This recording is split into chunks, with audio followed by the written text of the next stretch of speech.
Sa panahong ito ay alam naming hindi nyo tututulan na napakarami po ng iglesia o samahang pangrelihiyon na nakatatag. Ang iba po ay nakarehistro sa pamahalaan. Ang iba po ay hindi. At lahat po ay nag-aangkin na di umano na sila raw po ang totoo at tunay na sa Diyos. Ang isa po sa mga ibinibigay na katibayan ng kanilang pagiging totoo daw, kapatid na Ramil, gaya po ng inyong nalalaman, ay nakakapit daw sa kanila ang pangalan ng ating Panginoon Diyos sa kanilang samahan. Yan na po ang nagbibigay daan para madaya yung iba. Bagamat hindi tayo tutol, kapatid na Michael, na talagang ang mga lingkod ng Diyos ay tinatawag sa pangalan ng Panginoong Diyos. Pero huwag basta maniwala, mga kaibigan. Maging maingat tayo. At yung mga nagsasabing nasa kanila raw yung pangalan ng Diyos, ikinakapit sa kanilang pangalan ng Diyos, dapat nating masuri kung totoo ba na nasa kanila talaga nakakapit ang pangalan ng Diyos. Kaya alang-alang sa kanila, kapatid na Ramil, bilang pagsisimula ng pagbasa natin sa mga talata ng Biblia, kapag ka ang pag-uusapan po natin ay paglilingkod, ano ang itinatagubili ng Diyos sa mga taong maglilingkod sa Kanya sapagkat ito ang tamang paraan ng pagsisilbi sa Kanya? Dapat po nakabase sa katotohanan. Ito po ang sagot.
Sa panahong ito ay alam naming hindi nyo tututulan na napakarami po ng iglesia o samahang pangrelihiyon na nakatatag.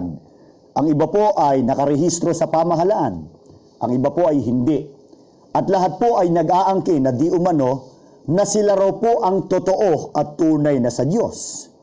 Ang isa po sa mga ibinibigay na katibayan ng kanilang pagiging totoo daw, kapatid na Ramil, gaya po ng inyong nalalaman, ay nakakapit daw sa kanila ang pangalan ng ating Panginoon Diyos sa kanilang samahan. Yan na po ang nagbibigay daan para madaya yung iba. Bagamat hindi tayo tutol, kapatid na Michael, na talagang ang mga lingkod ng Diyos ay tinatawag sa pangalan ng Panginoong Diyos. Pero huwag basta maniwala, mga kaibigan. Maging maingat tayo. At yung mga nagsasabing nasa kanila raw yung pangalan ng Diyos, ikinakapit sa kanilang pangalan ng Diyos, dapat nating masuri kung totoo ba na nasa kanila talaga nakakapit ang pangalan ng Diyos. Kaya alang-alang sa kanila, kapatid na Ramil, bilang pagsisimula ng pagbasa natin sa mga talata ng Biblia, kapag ka ang pag-uusapan po natin ay paglilingkod, ano ang itinatagubili ng Diyos sa mga taong maglilingkod sa Kanya sapagkat ito ang tamang paraan ng pagsisilbi sa Kanya? Dapat po nakabase sa katotohanan. Ito po ang sagot, unang Samuel 12:24. Matakot lamang kayo sa Panginoon at maglingkod kayo sa Kanya sa katotohanan ng inyong buong puso. Dili-dilihin nga ninyo kung gaanong dakilang mga bagay ang Kanyang ginawa sa inyo. Dito po mapapansin natin, mga kaibigan, ang utos ng Diyos. Noon pa sa panahon ng bayang Israel at maging hanggang ngayon, na kung tayo'y maglilingkod sa tunay na Diyos, ang sabi po ng Biblia, dapat paglingkuran siya ng ayon sa katotohanan. Siguro itinatanong po nila sa atin, alin yung tinutukoy na katotohanan na doon dapat nakasalig ang paglilingkod ng tao? Ito po sagot ng Biblia, ikalawang Samuel 7:28. At ngayon, O Panginoong Diyos, Ikaw ay Diyos at ang iyong mga salita ay katotohanan. Ang katotohanan binabanggit dito, buong katotohanan, mga salita ng Panginoon Diyos. Opo. Sa mga kapatid, sa paglilingkod, kapatid na Michael, pag-usapan natin paglilingkod sa tunay na Diyos, hindi hon dapat nakabase sa kwento, palapalagay, kundi dapat nakabase sa aral ng Diyos at dapat na sa pagsasalita. Ang isang tagapangaral, talagang katotohanan ang sinasabit, hindi kasinungalingan. Kaya, dayayamang ang salita ng Panginoon Diyos ay nakasulat sa Biblia.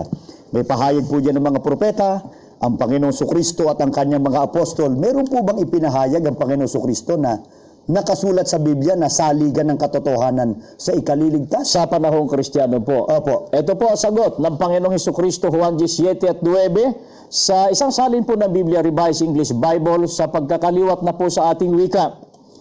Kaya muling nagsalita sa Jesus, buong katotohanan sinasabi ko sa inyo. Ako ang pintuan ng kulungan ng mga tupa. Ako ang pintuan. Sino man na pumasok sa loob ng kawan sa pamamagitan ko ay magiging ligtas.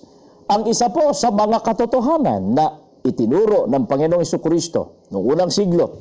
Ang sabi ho niya, dapat na pumasok ang tao sa loob ng kawan upang siya ay maging ligtas pagdating ng araw ng paghukom. Sa bagay, tinalakay na po natin sa mga nakaraang kapatid na Ramil. Alin po ang kawan na tinutukoy? Yan po ay ang iglesia. Batay po sa Gawa 20:28, sa salin ni Lamsa at sa iba pang mga salin ng Biblia. Opo, kaya sa puntong ito, napatunayan po natin mga kababayan na ang tunay na naglilingkod sa Diyos sa panahong Kristiyano, nasa loob po ng tunay na iglesia na tinatawag po ng Biblia, Iglesia ni Kristo.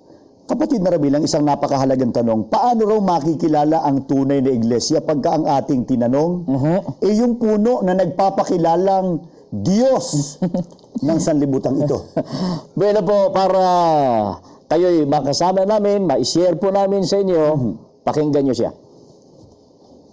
Kaya po yung iglesia ng Diyos, yun po'y nasalib o natayo sa ibabaw ng batong saligan ng pananampalataya, yan si Kristo Jesus. Kaya iglesia ng Diyos kay Kristo Jesus, yan ang pangalang sinasabi ng banal na kasulatan. Yan ang opisyal at kumpletong opisyal na pangalan ng tunay na samahan o iglesyang itinuturo ng banal na kasulatan ng mahal na kababayan.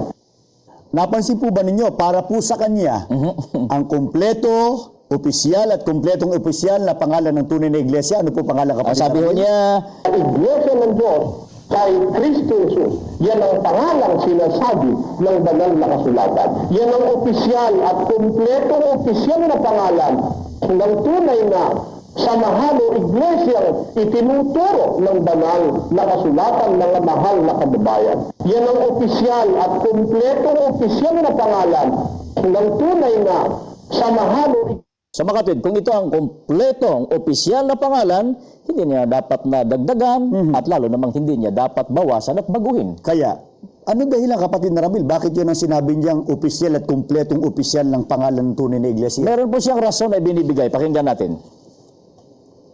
Kaya dito hindi natin pwedeng matutunan kailanman na mahalaga yung pangalan ng Diyos makapit doon sa mga tao na naglilingkod sa Kanya. Doon sa mga tao na nagsasabing sila'y mga sa Diyos at sasabihin ngayon na hindi mahalaga yung pangalan, yun ang palatandaan sila hindi nga sa Diyos.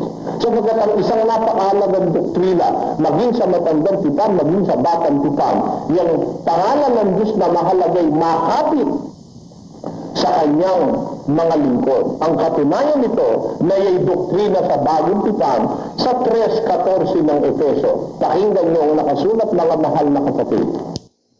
Para po sa Kanya, mahalaga raw po, kapatid na Ramil, ang pangalan ng Diyos makapit sa isang samahan o iglesia. Hindi ko kami tutol, mga kaibigan, sa sinabi niyang yan. Talagang, ang iglesyang sa Diyos, ang bayan ng Diyos, ay talagang tinatawag sa pangalan ng Diyos. Pero ang malaking tanong, mga kaibigan, ito kayang puno na nagpapakilalang Diyos. Ano ko sabi niyo? Diyos ng sanglibutan. Diyos ng sanlibutan ito. Doon, agree tayo. Oh, okay lang ho yan. Opo.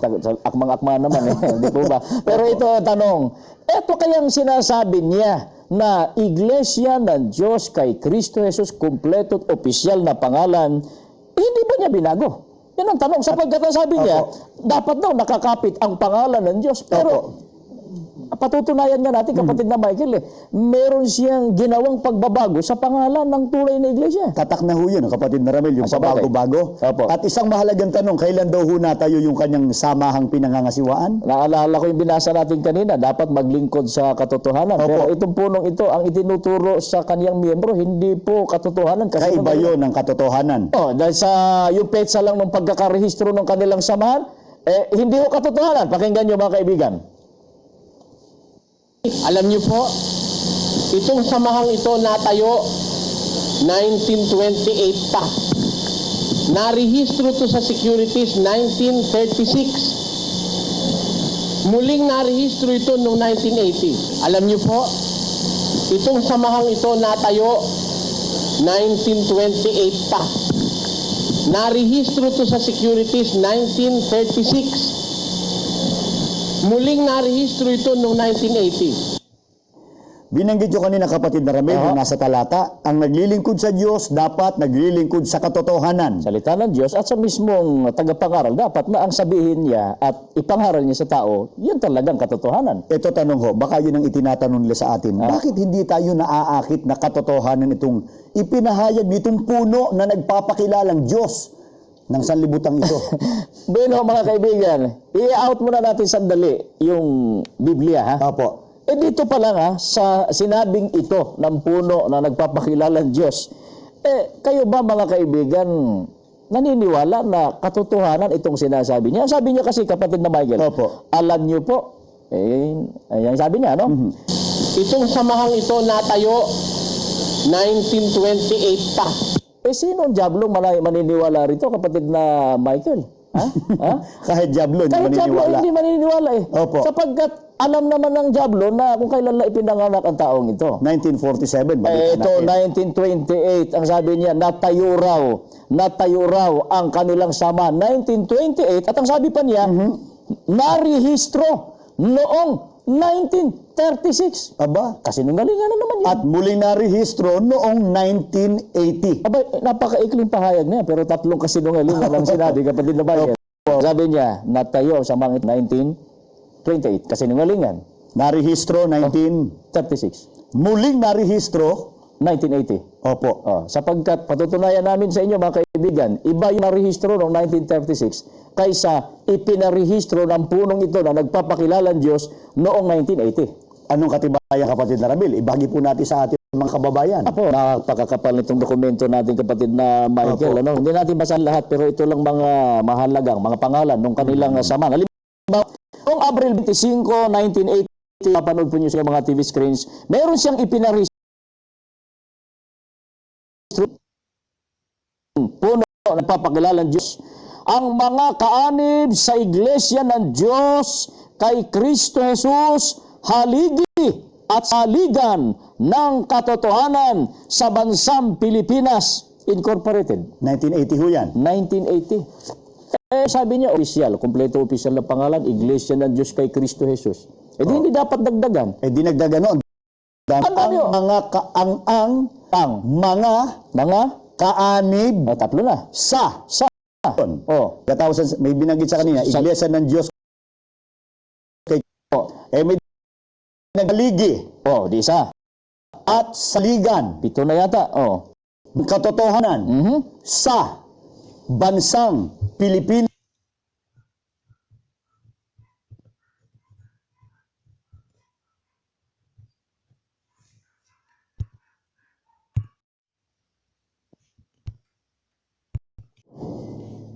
Bakit ayaw niyo daw pong harapin sa debate si Michael Sandoval po?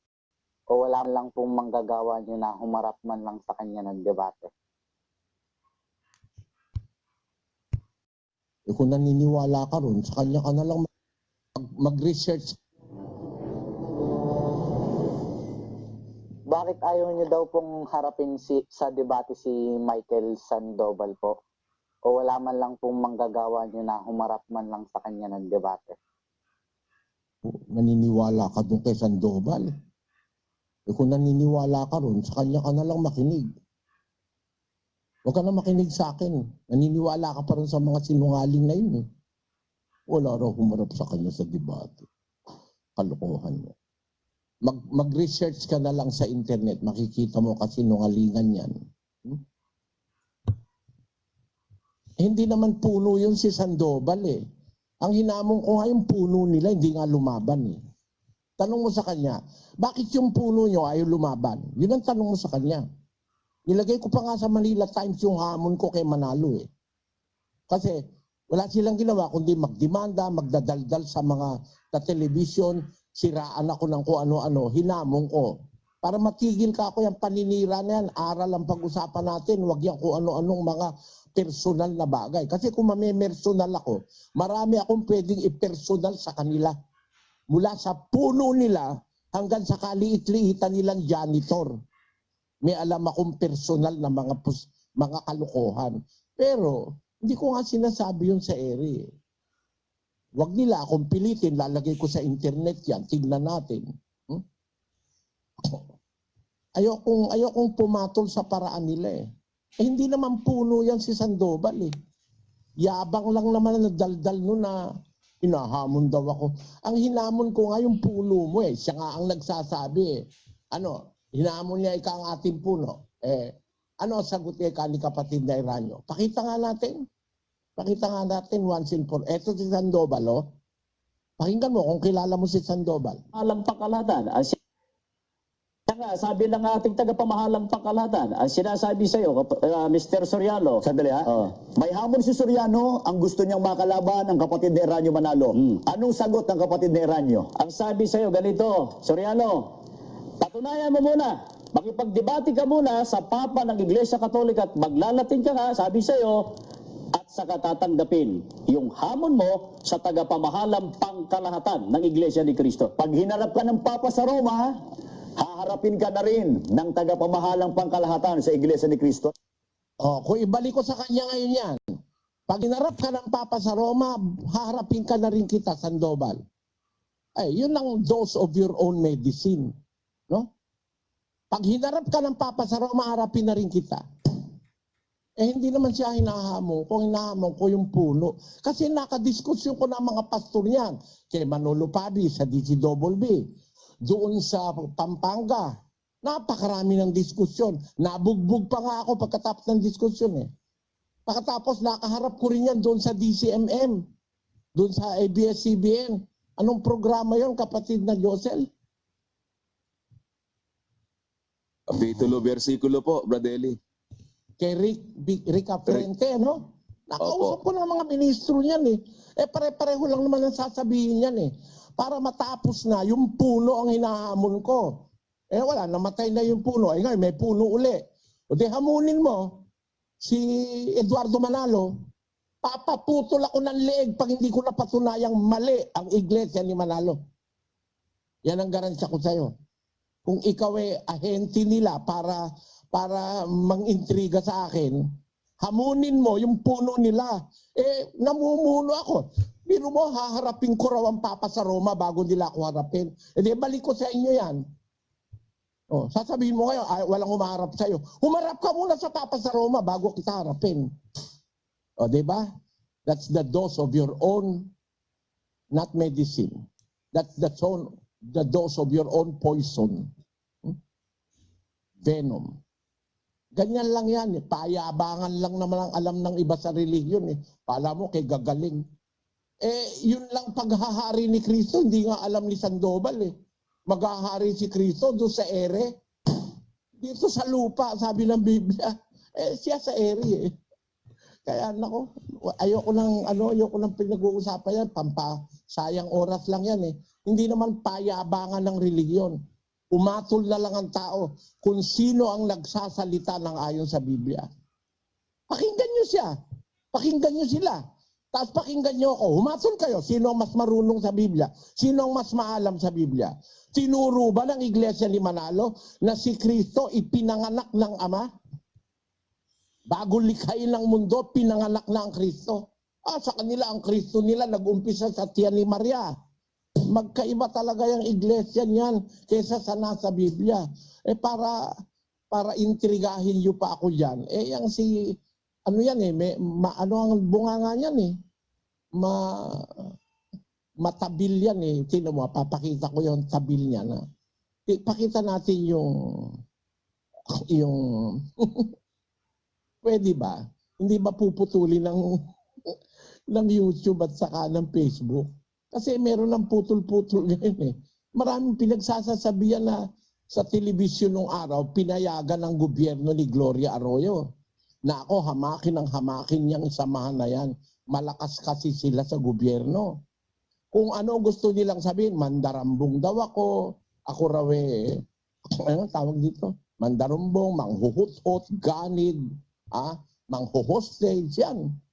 Pinagsasabi sa akin yung mga grupo na yan. Ayoko na lang patulan, tataas lang ang presyon mo dyan. Baka takihin ka pa sa puso pag narinig mo pinagsasabi nitong mga to Ngayon, kung sa kanila ka nakapanig, huwag ka na makikinig dito sa akin Arturo, kung iintrigahin mo lang ako at naniniwala ka sa kanila ka na lang makinig. Pero kung naniniwala ka sa Biblia, mas ka sa akin. Naunawaan mo ang sagot ko? Opo, maraming salamat po. Salamat din. Pagpalain ka nawa ng Panginoon. Ang sabi nila, Brad Josel, harapin ko muna raw ang Papa sa Roma, saka ako haharapin ng tagapangamahalang pangkalahatan ng Iglesia ni Cristo. Akala mo, napakalalaki nila, no? Haharapin muna ako ng Papa sa Roma. Babalik ko sa iyo ngayon. Naghahamon ka. Pumunta ka sa Papa sa Roma. Huwag mong harapin, huwag mong diskusyonin. Huwag ka muna makipagdebat sa Papa. Kumbinsihin mo, magtulong kayo. Papatunayan ko pareho kayo sa demonyo, ayon sa Biblia. No? Okay. Kahit gusto mo, pati yung Sabadista, katulungin mo na. Pati saksi ni Jehovah, katulungin mo. Hindi ko sasabihin sa'yo, makipagdebate ka muna sa Papa sa Roma, gaya ng sinabi ng pastor mo, ng puno mo. Makipagdebate raw ako muna sa Papa sa Roma bago niya tanggapin ang hamon ko. Sa akin, hindi ganon. Sasabihin ko, huwag kayo makipagdebate, makipagkunaibans kayo. Tapos pagtulong-tulungan ninyo ako. Pag naigiba nyo yung sinasabi kong nasa Biblia, na si Kristo'y ipinanganak ng Diyos, no? Na ang iglesia ni Kristo'y mali, wala sa Biblia, no? Pag naigiba nyo, papaputol na lang ako ng leeg, tapos na ang diskusyon. Brad Josel, payag ka? Yun po, pinakamainam, Brad Eli. Talaga namang dapat magtulong-tulong na lang sila. Baka sakaling magkaroon ng konting match. Kasi kung si Sandoval lang, naku po, wala. Hindi makakaisang round po ito. Alam ko na po Isang sitas lang, tapos na ang usapan. Pero pwede, maganda, yun nga ang gawin. Kausapin mo na lahat ng mga yan. Total, nag-i-interest, kagaya niyang mga Sabadista na yan, ini-interest din si Brad Eli na pasiraan at kung ano pa. Hindi, patunayan, magtulong na kayo. Puntahan mo na ang Papa sa Roma. Ganon. Mag-connive na kayo, patong-patong kayo, para medyo may match naman ang laban. Pagtulong-tulungan nyo na. Ikaw kapatid na Daniel, ano masasabi mo? Huwag na natin pag-usapan. Ano palagay mo? Hindi ka mapalagay, kapatid na Daniel. Kasi po, kapatid na Eli, hindi naman magiging tama kailanman yung si Kristo tao. Hindi naman magiging tama kailanman yung Santa Cena daw na may abuluyan. Hindi naman magiging tama yung si Felix Manalo ang seed of Abraham. At lahat ng mga doktrina po nila na mga maling mga doktrina, hindi naman magiging tama yun kung halimbawa kahit sino pa makipagdebate sa kanila for the sake of argument. kahit na sino pa makipagdebate sa kanila, hindi naman magiging tama yun. Na si Kristo, tao lang, na taong pumanik, taong bumaba, taong pumanik, taong babalik.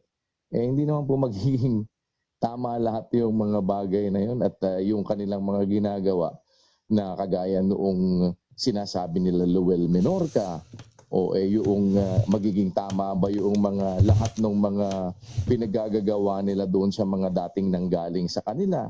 Yun na lang siguro po pagka tinignan na kagaya nga nung sinasabi nyo nga po na bakit pagka kayo sasabihin ninyo pagka hinamon yung inyong puno ang sasabihin ninyo lumaban muna sa Papa sa Roma bago lalabanan. Di yan ngayon ang tama nga po yung yan ngayon na sabihin mo. Tinatanong nitong bata kanina, bakit daw ayaw ninyong lumaban sa kanya? Di tanongin mo, bakit ba ayaw lumaban naman noong puno ninyo sa kapatid na Eli? Di ba bakit hanggang nakamatayan na? Ganun lang naman po yun kapatid na Eli at saka tama naman po yung lahat ng mga bagay na yan, pagtitimbang-timbangin nila yung sinasabi nitong mga ito, ang ipinangangaral, hindi naman po yung aral ng Diyos. Ang ipinangangaral nila, paninira. At yun nga, ang gusto kayong topic palagi. Ganun ba? Yun lang po ang opisyon yan mula pa umpisa at saka pumunta doon sa may tapat ng apalit, magpicture-picture, at yun ang mga ipinangangaral po niya, mga yan. Pero para iaral yung aral ng Diyos, hindi naman aral ng Diyos ang nangangaral nito. Ang inaaral lagi, kesyo, lahat po ng mga paninira, ganun ang kanilang ipinangangaral. At ako po naman kasi Mandarambong daw ako, Brad Daniel. Mandarambong ako, manghuhutot, manggagancho. Yun Yung mga po, lahat. pinangangaral nila Nakalusot lahat yan sa MTRCB. Pinalusot nila gwardiya. Kahit kanino ko ipa-analyze, mali kaya hindi dapat pinapayagan yan sa telebisyon. Pinayagan nga ka ako kaya nga maraming taong nagalit sa akin Kasi ako raw manggagancho, mangho-hold up, mangho-hostage. Ako raw parang totally damaged, pinagkasabi. Lahat ng mga inventong mga paninira, yan ang ginagawa ng mga tao na yan.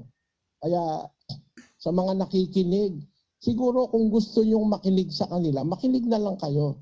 Tapos kung gusto nyong makinig ng aral, hindi ang layo na manira, kundi magtapat ng totoo, makinig kayo sa amin.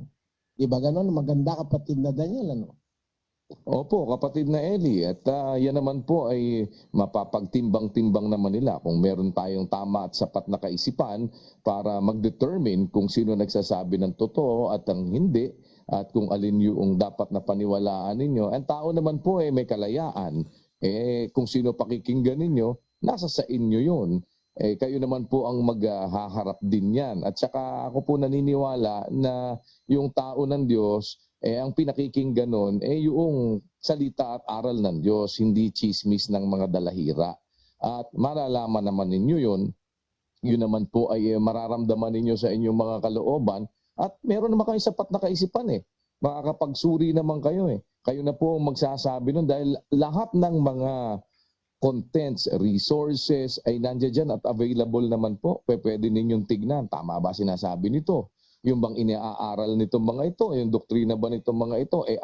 Tama ba? Di yun po suriin ninyo. At ikumpara nyo dun sa tinuturo ng kapatid na Eli. Ito naman ang tinuturo ng kapatid na Eli. Yun lang. It's already a comparison Comparison na yun Hindi na, at hindi mo na sila mabibigyan pa ng mga dudoktorin nila. Iyan po mga yan mga doktor yan lahat ng mga editing, wala naman kayo sinabing ganito, palilitawin, sinabi ninyo yun. Na pagka kayo daw naging presidente, yun papatunugin nila na sinabi ninyo, gusto nyo kayo maging presidente. Napakarami ng mga unethical editing ng pinagagawa po ng mga yan. Di pagkahalimbawa, yun ngang ganong mga sitwasyon, kinakatay nila. Di lalo na pagka kung ano pa ang kakatay-katayin niya mga yan. Kaya kayo na po ang magtitimbang alin ang fake news, alin yung totoo, alin yung dapat na pakinggan at paniwalaan. May Biblia naman kayo, magbasa kayo ng Biblia. Sabi nila, ang banal na halik, beso-beso. Di tingnan ninyo, suriin ninyo sa Biblia. Ito ang paliwanag naman ng kapatid na Eli. By that, you will be able to determine alin ba dapat kong paniwalaan. Yung banal na halik na beso-beso na sabi nila, na paliwanag ng ang paniniwala nila ay ang nagpaliwanag ay mga sa demonyo, pero kinuha nila yung paliwanag at ginamit nila. O edi timbangin nyo doon sa sinasabi namang paliwanag ng kapatid Alala na ko, Eli. kapatid na Daniel, Opo. nasabat kita, may naalala ko, nagbebeso-beso kaya nga sila ngayon, may COVID. Baka po nakamask at baka po may social distancing. Baka beso-beso din po sa ere. Paanong gusto nilang maghari sa ere ang Panginoong Jesucristo. Baka beso-beso lang sin sa ere. Beso-beso ba naman daw yung banalalik? Beso-beso raw eh. Naku talagang, tuloy mo nga yung sinasabi mo, kapatid na Daniel, interesado ko. That is a very wise and a very intelligent analysis para sa ating mga tagapakinig. Opo, kasi po simple lang naman po yung pag-determine ng alin ba ang paniniwalaan at hindi paniniwalaan. Meron pong mga evidences, merong mga informations na binibigay. Sinabi nila na shake hands, yun ang kanilang stand, at beso-beso, na ang pinagkuhanan nilang referensya ay ginamit po nila mula doon kay Wycliffe na pastor protestante, na ang sabi nila yung pastor protestante dapat itakwil dahil mga sa demonyo. Pero ginamit nila yung argumento at paniniwala. O di tingnan ninyo, pakinggan ninyo, ganun pala paniniwala nila. O pakinggan nyo naman sasabihin ng kapatid na Eli. Dalawang bagay lang naman po yun para mapaghambing mo kung alin ba ang mas tama, alin ba yung nagsasabi ng totoo. At may Biblia naman po kayo. Pwede nyo namang basahin, pwede nyo namang ma-determine, yung bang, nasa Biblia ba yon yung sinabi nito? O wala sa Biblia? O ito, sabi ba ni Soriano, tama ba dun sa sinasabi ng katwiran na ang sinasabi tungkol sa Panginoong Jesucristo ayon sa Biblia, monogenes theos ang Panginoong Jesucristo, bugtong na Diyos. Sabi naman dito, hindi, tao lang. Hindi siya kailanman naging Diyos. O di tignan mo, saan nanggaling yung sinabi nila na yon as compared sa sinabi ni Brother Eli na binabasa sa Biblia. O di pag-aralan po natin. Madali po ngayon dahil we have all the references para masabi natin sino ba nagsasabi ng totoo at sino hindi nagsasabi ng totoo. O ano ba ang aksyon? Kayo hindi lahat ng labas sa inyong iglesia, labas sa iglesia nila ay pupunta na sa impyerno. O di tignan mo, totoo ba na pag hindi nila kaanib, yung pala sabi nila, paniwala pala nila, hindi maliligtas ang nasa labas ng iglesia ni Kristo. Dahil ang nasa labas ng iglesia nila ay puro kondenado na sa apoy. O di tignan mo, yung ganun ba ang sabi ng Biblia? Talaga bang ang nasa loob lang nila ang maliligtas as compared sa sinasabi ng kapatid na Eli na ang lahat ng tao ay binibigyan ng Diyos ng pagkakataon sa kaligtasan. O edi dahil ang sabi ng Biblia, ibig ng Diyos, lahat ng tao maligtas, makaalam ng katotohanan. O di kumpara natin yung sinabi ni Pablo. O edi tignan mo, edi ibig sabihin ba yung mga hindi naanib sa kanila mula pala 1913 o 1914 bago sila umiral, ibig sabihin pala noon, lahat pala yun sa impyerno dahil hindi napaanib sa kanila. Di pati yung mga magulang at mga nuno nila hindi magiging dapat sa Diyos dahil hindi naanib sa kanila. O di tignan mo, at paano bang naaanib sa kanila? Para maanib, kailangan magpabautismo. O di tanungin mo, nabautismuhan ba si Felix Manalo? O di tanungin mo, oo nga, naanib ba? Kailangan ba? O nabautismuhan ba? Titimbangin po natin. Madali naman po makikita yon at ikumpara natin, ito naman ang sabi ni Brother Eli. Di kayo na po ang magde-determine. Hindi naman kailangan pa yung mga Kasi madaling magsabi ng, ay, hindi lalaban sa akin yan. Ay, takot sa akin. Ay, walang alam sa Biblia yan. Ay, ano ka, si Rason, bobo yan. Eh, si ganito. Ay, di ikaw ang matalino. Di ikaw na. Ganun lang naman po yun. Di pagtimbangin lang naman natin. Eh, matalino ka pala. O, yun bang ginagawa mo sa sobrang katalinuhan mo, eh, yun ba ang sinasabi ng Biblia? Kasi madali pong, meron mga tao kasi magaling magsabi ng ako may alam. Pero pag tinignan mo, yung trabaho, para yung sinasabi ng kapatid na Eli na nasa Tito sa 1:16. Eh lahat naman magsasabi eh. Nagpapanggap, nakikilala nila ang Diyos. Ngunit ikinakaila sa pamamagitan ng kanilang mga gawa. Palibasa yung mga malulupit at mga masuwain, mga itinakwil sa bawat gawang mabuti. O di kumpara natin, o kayo ang sa Diyos. Anong ginagawa nyo sa kaaway nyo? O kayo ang sa Diyos. Ano ang ginagawa ninyo sa mga tao na hindi ninyo kasama, hindi ninyo kapatid? O ano ba, papaano ba nyo isinasabuhay yung sinasabi ninyong tama na ipinapangaral ninyo? O papaano ba nyo ini-apply sa buhay nyo? O di kumpara mo rin. O sino kaya ang totoo? Di sino kaya ang tama? Madali naman po madidetermine yon. At naniniwala ako sa puso ninyo kung talagang ang hanap ninyo ay totoo at hindi ang hanap ninyo ay chismis at hindi ang hanap ninyo ay yung mga alimuom, eh hindi po kayo pababayaan ng Diyos na hindi ninyo makita kung ano yung totoo. Dahil yun ang sinasabi ng Biblia, humanap ka, ikaw ay makakasumpong. O kumato ka, ikaw ay pagbubuksan. Eh ang Diyos ang nakakakita ng puso ng tao. Kung nakikita ng Diyos ng puso natin, eh talagang gusto natin yung totoo, ituturo tayo ng Diyos sa totoo. Hindi mo kailangan pa na kasi ba't hindi ganito? Madali pong sabihin yun eh. Ang dami ko na nadinig. Nagsabi na sabi kay Pacquiao, hindi ka uubra sa akin. Si Pacquiao ganito, si Pacquiao ganon. Nalalaman naman po yun kapag kung ano ba talaga yung sinasabi, pinakikilala ng istorya. Ganun ba talaga?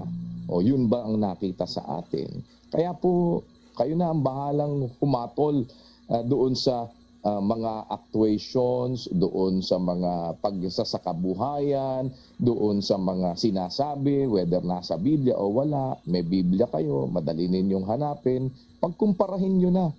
Yun na po pinakamadali eh. Yun ang pinakamaganda. Pakinggan nyo man sila sa sinasabi nila o pakinggan nyo rin ang kapatid na Eli sa sinasabi ng kapatid na Eli.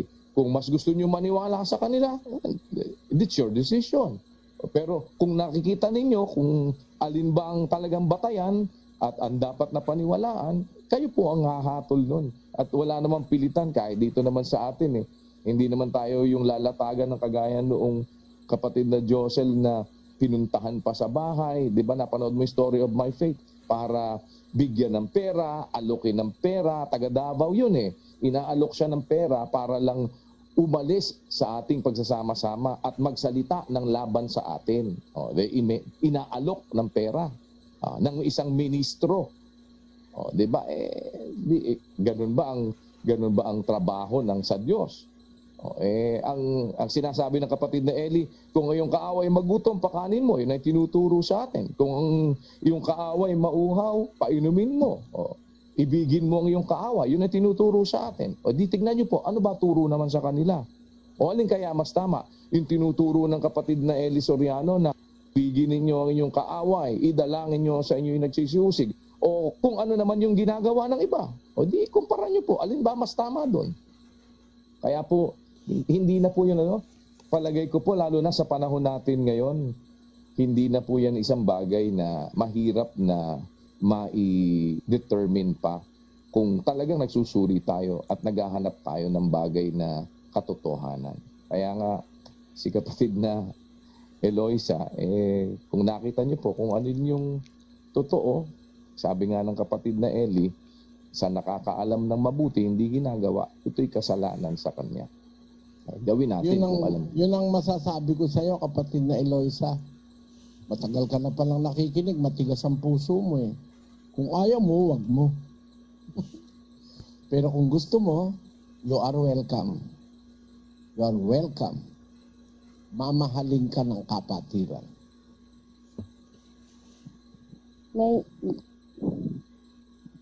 May pag-asa pa po ba akong makaanib at mabaptismuhan, Brother Eli? Habang buhay ka, may pag-asa ka. Kaya nga, ang panalangin ko, huwag ka mako-COVID eh. May pag-asa ka, kapatid. Lahat ng tao gusto ng Diyos maligtas. Napakalaki ng pag-asa mo kung tatanggapin mo yung aral na totoo. Naunawaan mo, kapatid? Opo, Brother Eli. Salamat po.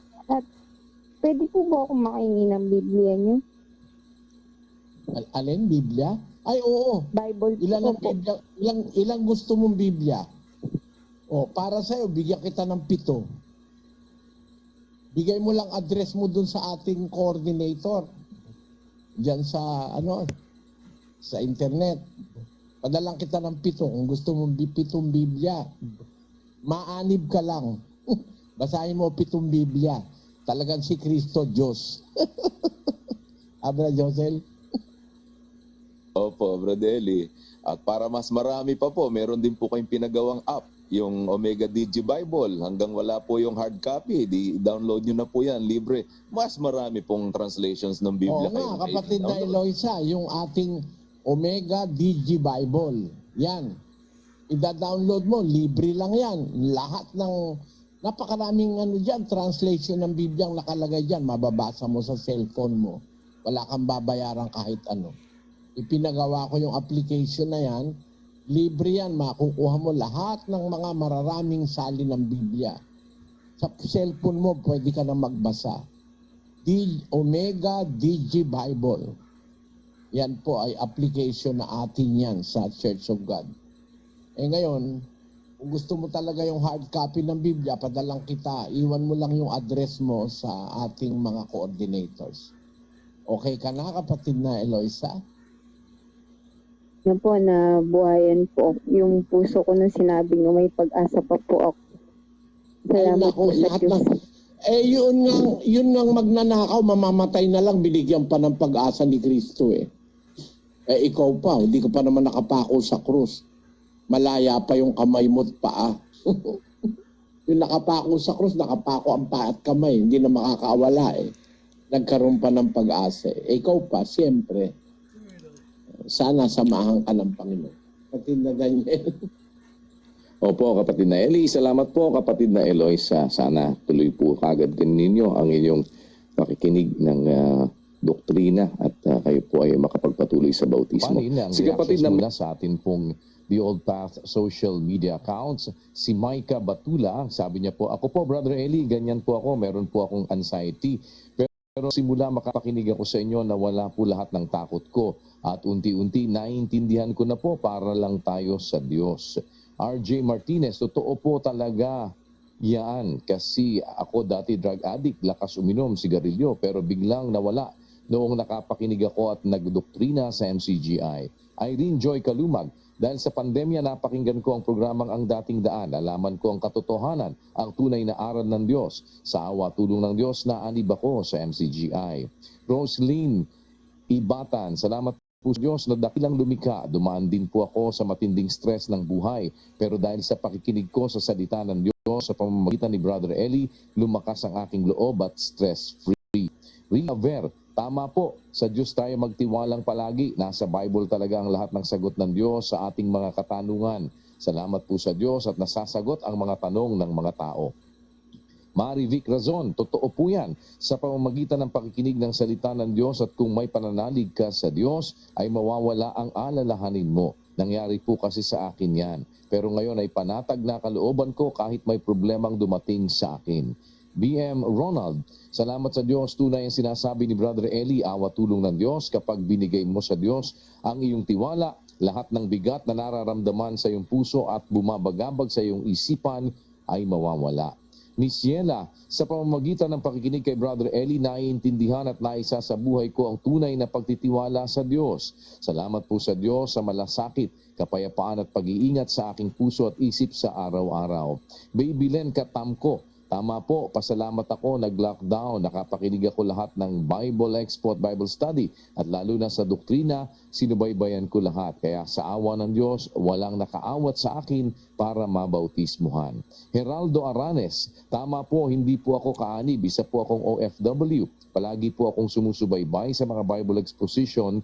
Dito po napuspos ang aking espiritu. Napakalinaw po ang paliwanag po ni Brother Eli Soriano. Salamat sa Diyos. Remigio Bandada, tulad po sa akin dahil sa lockdown, nakapakinig ako ng aral ng Diyos hanggang naanib ako sa tunay na iglesia ng Diyos. Salamat sa Diyos.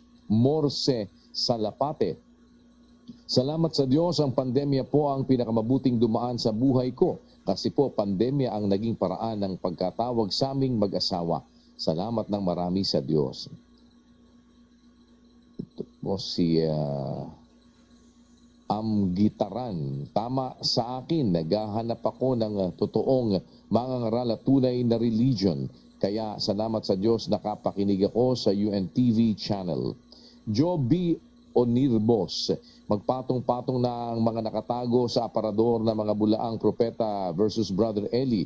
Sa bagay, di nga makagawa ng live na tanungan sa internet tulad ng itanong mo kay Soriano. Biblia ang sasagot na sikat mula ng 90s pa until now and forever.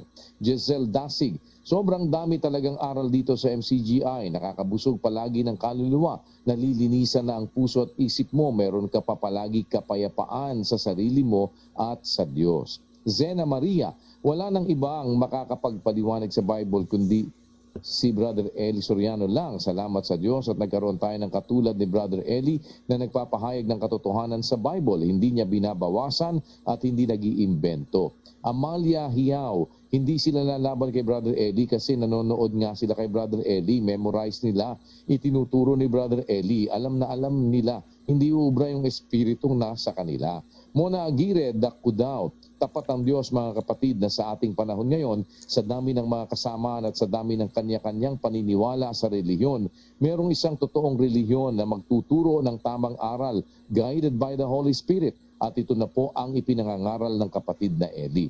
Mark Errol, salamat po sa Diyos, madami po akong natutunan kahit hindi pa po ako kaanib. Brother Eli, madami na po akong natutunan sa pakikinig po sa inyo na galing sa banal na kasulatan. Namulat po ako sa buhay na ito. Bernard Brosas, patunayan nyo na kung talagang kayo ang tunay na iglesia. Lahat na lang paninira sa pagkatao ni Brother Eli. Kawawa naman nakikinig sa inyo, pati member nyo. Tapos sabihin nyo kayo lang maligtas. Habagan sana ang member nyo, makapakinig sana kay Brother Eli. Nikel John Carulio Gonzales, ang dating daan, sana po mabasa. Salamat po sa Diyos. Tama po kapatid na Eli Soriano at kapatid na Daniel. Kahit anong paninira at pangkukula, malakas po kapit at pananampalataya nyo po. Saan po kayo makakakita ng ganitong mangangaral sa buong mundo? Naku po, malaking CCTV sa itaas. Baka pagdating ng panahon, hanapin niyo po ang Diyos. Hindi po siya nagpapabaya sa mga tunay na lingkod niya. Itigil na po ang pagpapaimbabaw. Magbasa po ng Biblia. Salamat po sa Diyos. Masarap ang buhay pag walang bisyo. Hindi naman po sa pagmamayabang po, pero totoo pong may Diyos nakatingin sa iyo. Sarap sa pakiramdam na nasa Biblia ang batayan at may mga ebidensya sa mga nakikita niyo po. Salamat po sa Diyos. Karen Ramos Toledana Cervantes, the most maligned preacher yet the only preacher who really knows the Bible and the teachings of the Lord Jesus Christ in our times is Brother Eli Soriano. Di nila kayang gibain ang aral na ipinangangaral ni Brother Eli at Brother Daniel, kaya hanggang imbentong paninira lang. Salamat sa Diyos, may nagsasabi at nangangaral ng totoo sa gitna ng mga lobong maninila. Yan po ang ilan sa ating mga social media reactions, kapatid na Eli. Salamat sa inyong lahat mga kapatid sa inyong effort para ipahatid ang inyong saloobin sa amin.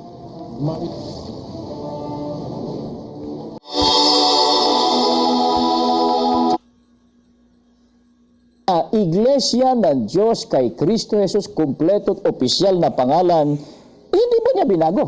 Yan ang tanong, sapagkat sabi niya, dapat daw nakakapit ang pangalan ng Diyos. Pero patutunayan nga natin, kapatid na Michael, meron siyang ginawang pagbabago sa pangalan ng tunay na iglesia. Tatak na ho yun, kapatid na Ramil, yung Sa bagay. pabago-bago. Opo. At isang mahalagang tanong, kailan daw ho natayo yung kanyang samahang pinangangasiwaan? Naalala ko yung binasa natin kanina, dapat maglingkod sa katotohanan. Opo. Pero itong punong ito, ang itinuturo sa kaniyang miyembro, hindi po katotohanan. Kasi Kaiba yun ng katotohanan. dahil sa yung petsa lang ng pagkakarehistro ng kanilang samahan, hindi ko katotohanan. Pakinggan nyo mga kaibigan.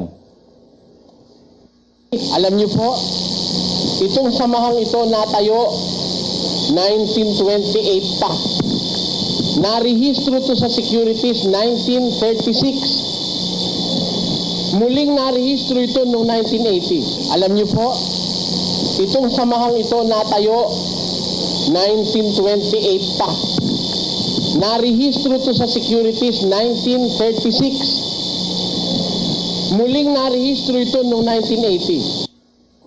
Binanggit nyo kanina, kapatid na Ramil, yung nasa talata, ang naglilingkod sa Diyos dapat naglilingkod sa katotohanan. Salita ng Diyos at sa mismong tagapangaral, dapat na ang sabihin niya at ipangaral niya sa tao, yun talagang katotohanan. Ito tanong ho, baka yun ang itinatanong nila sa atin. Bakit hindi tayo naaakit na katotohanan itong ipinahayag nitong puno na nagpapakilalang Diyos ng sanlibutan ito? Bueno mga kaibigan, i-out muna natin sandali yung Biblia ha. Opo. Dito pa lang ha, sa sinabing ito ng puno na nagpapakilalang Diyos, kayo ba mga kaibigan, naniniwala na katotohanan itong sinasabi niya? Sabi niya kasi, kapatid na Michael, Opo. alam niyo po, ayan sabi niya, no? Itong samahang ito natayo 1928 pa. Sino ang diablo maniniwala rito, kapatid na Michael? Ha? Ha? Kahit Diablo, hindi Kahit diablo, maniniwala. hindi maniniwala Opo. Sapagkat alam naman ng diablo na kung kailan na ipinanganak ang taong ito. 1947, balik Ito, 1928, ang sabi niya, natayo raw ang kanilang sama. 1928, at ang sabi pa niya, narehistro noong 1936. Aba, Kasinungalingan na naman yun. at muling narehistro noong 1980. Aba, napakaikling pahayag niya, pero tatlong kasinungalingan ang sinabi, kapatid na Michael. Opo. Sabi niya, natayo ang samang ito, 1928, kasinungalingan. Narehistro 19... 36, Muling narehistro, 1980. opo. Sapagkat patutunayan namin sa inyo mga kaibigan, iba yung narehistro noong 1936 kaysa ipinarehistro ng punong ito na nagpapakilalang Diyos noong 1980. Anong katibayan, kapatid na Ramil? Ibahagi po natin sa ating mga kababayan. Apo, napakakapal nitong dokumento natin, kapatid na Michael. Opo. Hindi natin basahin lahat, pero ito lang mga mahalagang, mga pangalan ng kanilang sama. Halimbawa, noong Abril 25, 1980, napapanood po nyo sa inyong mga TV screens, meron siyang ipinarehistrong ganito, mga kaibigan, itong puno na nagpapakilalang Diyos. Ang mga kaanib sa Iglesia ng Diyos kay Kristo Jesus, haligi at saligan ng katotohanan sa bansang Pilipinas Incorporated. 1980 ho yan. 1980. Sabi niya, opisyal, kompleto opisyal na pangalan, Iglesia ng Diyos kay Kristo Jesus. Hindi dapat dagdagan. Dinagdag ano, ang dami dinagdag. Ang dami, Ang mga mga kaanib Tatlo na. sa. Ayun. Pagkatapos may binanggit sa kanina, Iglesia ng Diyos kay Kristo Jesus. May dinagdag pa. Haligi Di isa. at saligan 7 na yata. ng katotohanan sa bansang Pilipinas Incorporated. Napakatindi talaga kung magsinungaling ang Diyos na ito. Kaya tama Tinatanggap natin yung pahay niyang siya raw ay Diyos. Pero ng Diyos sanglibutan. ng sanglibutang ito.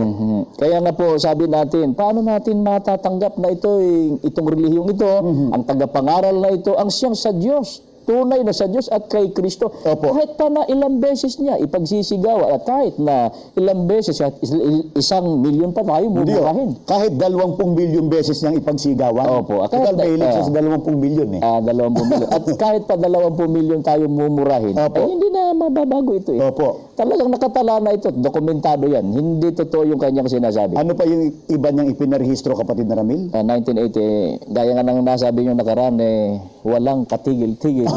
Ako ang napapagod eh. Gawa na pagpaparehistro eh. Ganun po. Kasi sabi nung isang nakausap natin, alam mo yan, taong yan, hanggat mayroong Securities and Exchange Commission, Opo. talagang Magpaparehistro talaga. magpaparehistro. Ay, yung huling ipinarehistro niya, ano po yun? Noong 1993 po, napapanood po nyo sa inyong mga TV screens. Pansinin po nyo kung meron ba rito yung pangalan ng Diyos. Kasi mahalaga rin, nakakapit yung pangalan ng Diyos eh. Pansinin nyo, babasahin natin.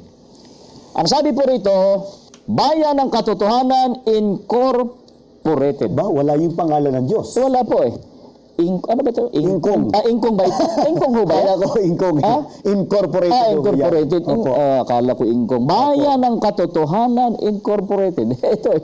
Wala po pangalan ng Diyos dito. Paano magiging sa Diyos ito? Eh, yung huli niyang pinarehistro, kapatid na Ramil. Ito, malalaman. Teka, hindi natin tiyak kung yan ang huli. Ah. Kasi may Securities and Exchange Commission pa eh. Pagka tinamaan na siguro ng bomba yung halimbawa security at pagka na-phase out, Opo. maaari talagang hihinto na. Opo. Pero hanggat mayroon yan, pwede pang magparehistro uli. Ano po yung huli niyang ipinarehistro Ito, sa panahon ngayon, no? Babasahin ko muna ito sa ito po dahil sa ito may halo kasi, may Tagalog tapos may English. Opo. Basahin ko muna lang sa English at saka Okay po, sige po. sabi rito sa kanilang rehistro ganito eh. Napapanood po inyong mga TV screens. Iglesia ni YHWH at ni YHWSAHMSYH Incorporated. Ayun, 1994. Mahaba. Mas madaling ibigkasin niyang kapatid na Ramil ng iglesia ni Sa old yung dating paraan ng pagbigkas ng Pilipino. kababayan nating Pilipino. Opo. Yung karaniwang alam sa Tagalog. Abakada. Opo. Para hindi ko kayo mahirapan mga kababayan, ang huling ipinarehistro po nitong puno na nagpapakilalang Diyos, ang sanlibutan ito, iglesia ni Yahawaha at ni Yahawasaa Hamasayaha Incorporated. Matindi Opo. yan. Bueno, mga kaibigan, hindi ho kami nagpaparatang. Opo. Binasa po namin dokumento at napapanood po ninyo sa inyong mga TV screens. Kaya na po umatol. Sa samahang ito, sabi niya, official daw, kompleto official, yung Iglesia na Diyos kay Kristo Jesus. Ano naman ito? Ano itong YHWH na ito? Yung Yahawaha. Opo. Yahawasaa Hamasayaha Incorporated. Kabisado. Kasi in love na kayo sa pangalan ito. Opo, kasi hanggang ang totoo kapatid na Ramil. Hanggang pagtulog ko, napapanaginipan ko yung pangalan yan eh. Oh, gano'n. Kasi- Gano'n ka in love kayo sa pangalan. At saka galit na galit sa atin ngayon, pagka binibigkas natin, yung pangalan ng iglesyang huling ipinarehistro niya. Oo. Siya ho nagparehistro nun eh. Pagkatapos hamon ng hamon sa atin ng debate, kapatid na Michael, sabi nung isang manggagawa, debate daw doon sa Iraq. Sabi mo, debate sa Iraq, talaga bang ikaw ay disidido dyan? May huli nga kapatid na Ramil, Opo. magbukas na lang daw ng linya ng telepono. Oho. Kaya ang mangyayari niyan, debate sa telepono, bago yan. May bagong equipment na, yung text. Yung maubusan ng load, mga kababayan, siguro ang gusto nila, yun ang talo sa diskusyon. Bagong debate. Itong text. grupong ito, naghahamon sa atin ng debate na ang gusto nilang paraan yan ang nasusunod. Opo. Napakarami nang humamon sa atin ang diskusyon, kapatid na Michael. Opo. Mula po sa Iglesia Katolika, sa mga pastor protestante. Wala naman silang ganong hinihingi sa atin. Opo. Bakit ang grupong ito? Akala mo ba napakalaking organisasyon na kung magyabang akala mo ito sinasabi ng sambayanang Pilipino. Hindi naman ganon. Hindi naman ganun. At ang isa pa kapatid na Ramil, exis lang po. Mga kababayan, hindi ho nyo ba napapansin na itong puno na nagpapakilalang Diyos, nitong samahang Iglesia ni Yahawaha at ni Yahawasaa Masayaha Incorporated, hindi Ingkong, Incorporated. Hindi ho ba nyo napapansin na nandun na lang isa sa kanyang lungga sa apalit. Hindi na ho nagtutungo sa studio eh. Diyan sa...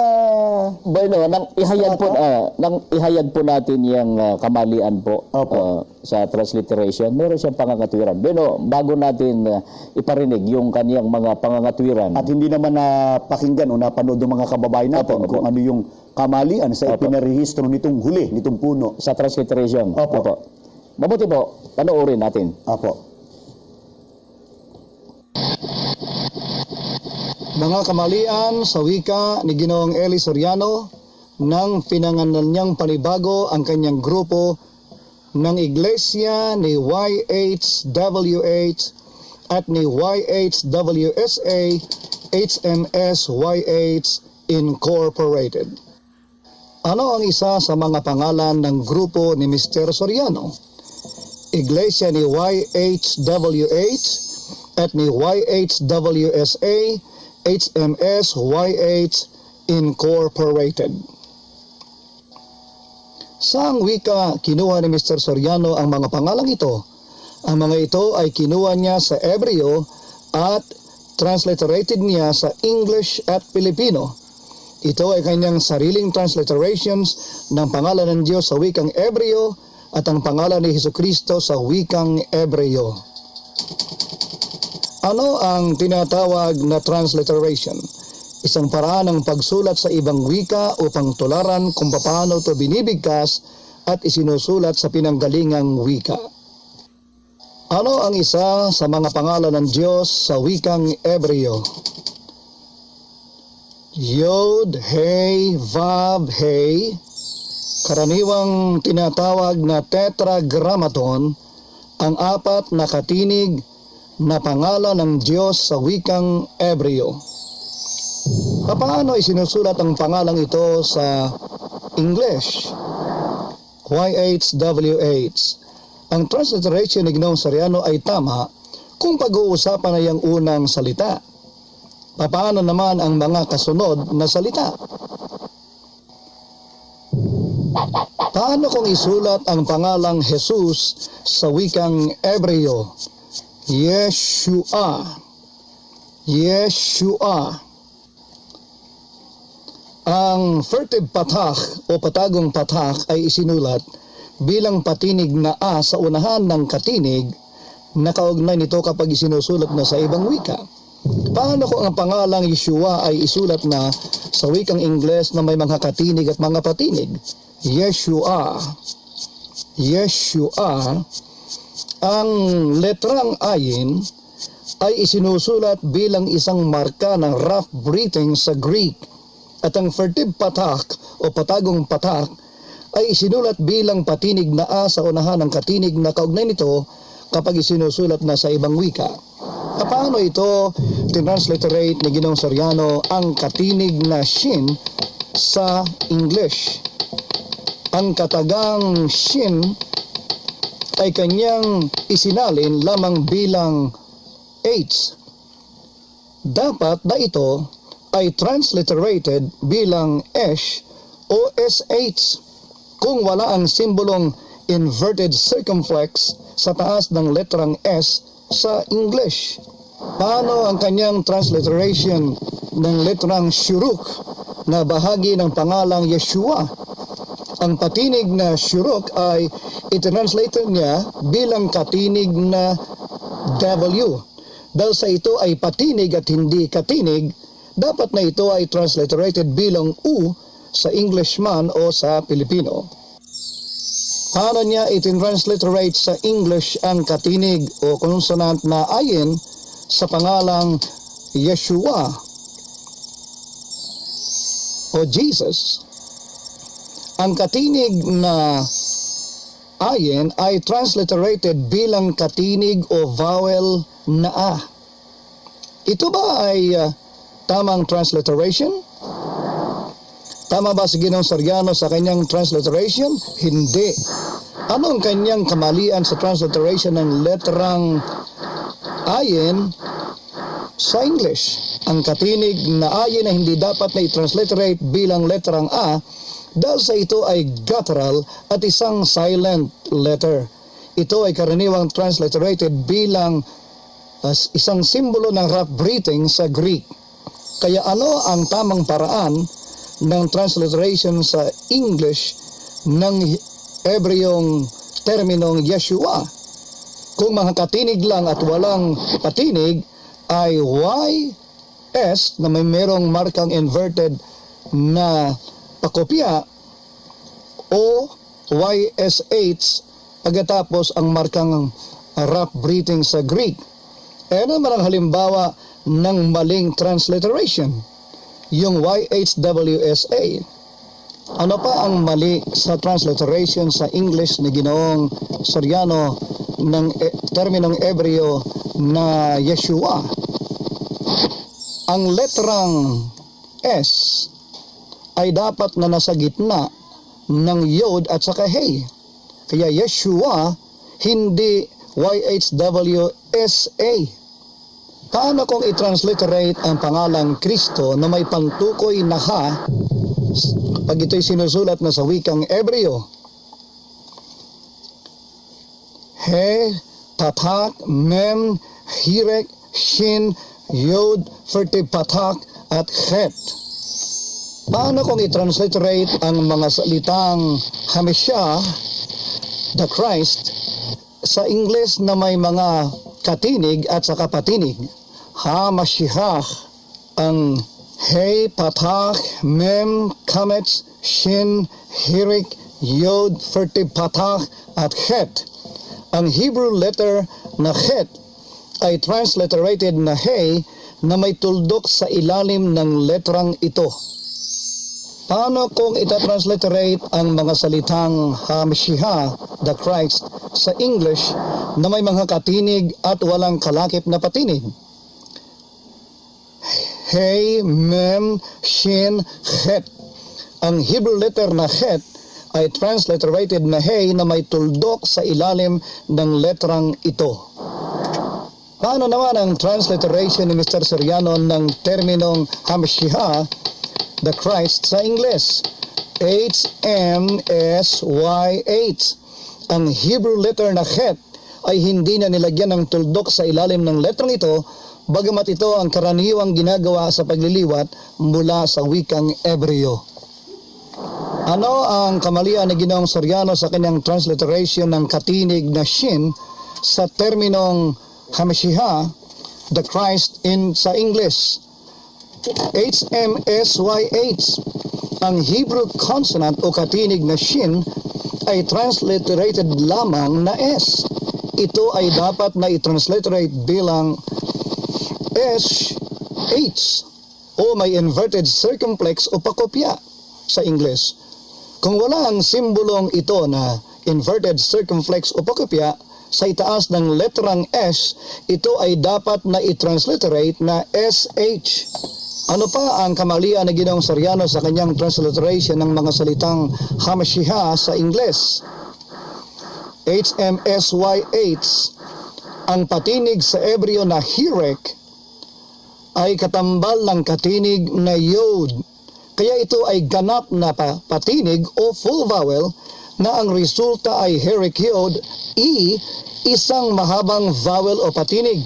Kaya dapat na i-transliterate bilang at hindi dapat ng letrang Y. Si Ginoong Soriano ay nagkamali ng malaki nang i-transliterate niya ang dalawang letrang ito bilang Y. Ano ang tamang transliteration ng mga salitang Ha-Mashiach sa English kung katinig lang at walang patinig? Kung consonants lang o walang vowels? He, Mem, Shin, He, at hate. Yan ang halimbawa ng transliteration ng masalitang Ha-Mashiach sa ginawa ni Ginoong Soriano. Kung makakatinig lang at walang patinig, HMSYH. Ano ang pinatutunayan ng maling transliteration mula sa Ebreo ni Ginoong Soriano? Mababaw ang kanyang pundasyon ng wikang Ebreo. Maaaring hindi gaanong pinag-aralan ng wikang ito, o kung pinag-aralan man niya ay mga pasimulang bahagi lang ng wika ang kanyang natutuhan. Pinatutunayan ng kanyang transliteration na siya ay isang theologaster. Ano ang kahulugan ng salitang theologaster? Isang mahinang uri o mababaw ang kaalaman na teologo. Pangalawa, isang nagpapakunwaring may taglay na malaking karunungan sa teolohiya. Yan ay galing sa Webster's Third New International Dictionary, page 2371. Iglesia ni YHWH at ni YHWSA, HMS, YH Incorporated. ang posibleng pangalan sa English ng grupo ni Ginoong Soriano na kanyang hinango di umano mula sa Hebreo at isinalin sa English at Filipino, Church of God and of Jesus the Christ Incorporated. Ang pangalan bang ito na inimbento ni Ginoong Soriano ay nasa sa Biblia? Wala. Ang pangalang Church of God and of Jesus the Christ Incorporated ay wala sa Biblia. Isa ito sa mga pangalan na inimbento ni Ginoong Soriano para pahangain ang mga tao na siya ay mangangaral ng Biblia, subalit ang kanyang imbensyon ay nagpapatunay ng kanyang mga tinuturong aral ay imbento lamang at kumukontra sa katotohanan na sa Biblia ukol sa opisyal na pangalan ng iisang tunay na iglesia na itinayo ni Kristo.